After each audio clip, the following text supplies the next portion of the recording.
మరి ఋషి పుంగవులు, బ్రాహ్మణులు, మరి చతుర్వేద పారాయణలు, ఇతర మరి పూజారులు ప్రతి ఒక్కరూ కూడా దాదాపు 30 నుండి 35 మంది గత 3 రోజులుగా ఈ వరుణయాగం అనేటువంటి కార్యక్రమాన్ని చేపట్టి ఈరోజు పూర్ణాకుంభంతో సమాప్తి చేసి మరి అదేవిధంగా ఇప్పుడు మన ఋష్య మహాముని గురించి కూడా పెద్దలు చెప్పడం జరిగింది. ఇది ఈ యొక్క వరుణయాగం అనేది కొత్తగా వచ్చినటువంటిది కాదు.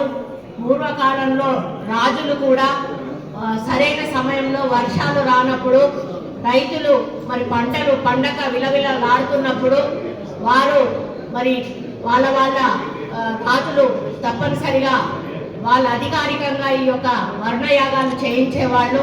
అప్పుడు వర్షాలు కురిసి పంటలు పండి రైతులు సంతోషంగా సుభిక్షంగా ఉండేవాళ్ళు. మరి రైతు లేనిదే రాజ్యం లేదు, రైతు చల్లగా ఉంటేనే రాజ్యం చల్లగా ఉంటుంది. మరి రైతు 4 మెతుకులు పండిస్తేనే మనం అందరం కూడా తినడానికి ఇంత తిండి దొరుకుతుంది. ఎప్పుడైతే కరువు వస్తుందో, కరువు కాటకాలు వచ్చినప్పుడు మనమే కాదు పిల్ల జల్ల గొడ్డు గోద ప్రతి ఒక్కరూ కూడా మరి ఇబ్బంది పడాల్సిన పరిస్థితులు ఉన్నాయి. అటువంటి సమయాల్లో మరి వారికి తినడానికి ఏమీ దొరకక చనిపోయినటువంటి సందర్భాలు కూడా మనకు పూర్వకాలంలో చరిత్రలో చాలా చూసాము. కాబట్టి మన తెలంగాణ పోయినసారి అత్యధిక పంట పండించిన రాష్ట్రంగా మరి దేశంలో నమోదైంది.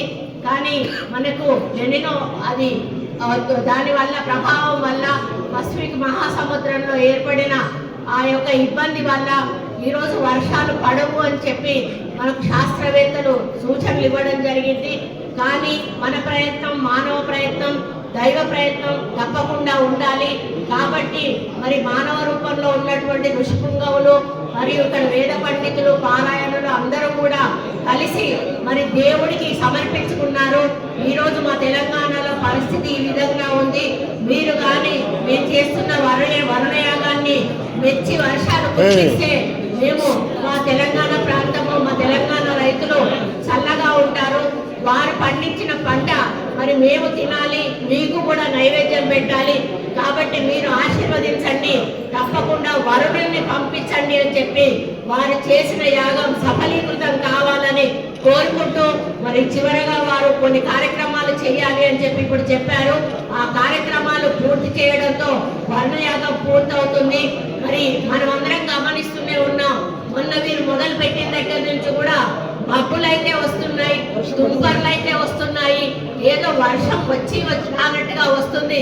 కానీ భారీ వర్షం రావాల్సిన అవసరం ఉన్నది. కాబట్టి ఈరోజు మనం ఈ నిమజ్జనంతో చెయ్యగానే మరి వరుణుడు సంతోషించి మరి సంతృప్తి చెంది తప్పకుండా మన నేలను తాకుతాడని నేను ఆశిస్తా ఉన్నాను. ఈ ఒక్క దేవాలయమే కాదు, తెలంగాణలోని ప్రముఖ దేవాలయాలన్నిటిలో కూడా ఈ యాగం నడుస్తూ ఉన్నది. మరి అందరం మొరపెట్టుకుంటున్నాం కాబట్టి మన అప్లికేషన్ వరుణుడు ఎండార్స్ చేస్తాడని నేను అనుకుంటా ఉన్నాను.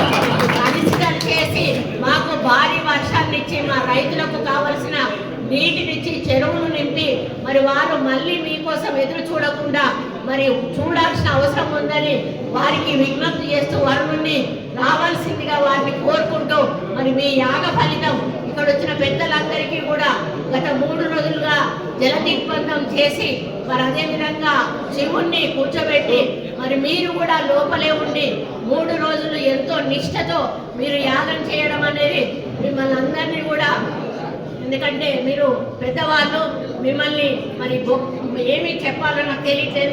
మీ గొప్పతనానికి నేను తల వంచి నమస్కారం చేస్తూ మరి మీరు చేసిన ఈ యాగ ఫలితం తప్పకుండా మరి ఫలితాన్ని ఇవ్వాలని కూడా కోరుకుంటూ మా ఈవో గారు కూడా ప్రత్యేకంగా వారు కూడా చాలా 3 రోజుల నుంచి కూడా ఇక్కడే ఉంటున్నారు అని తెలిసింది.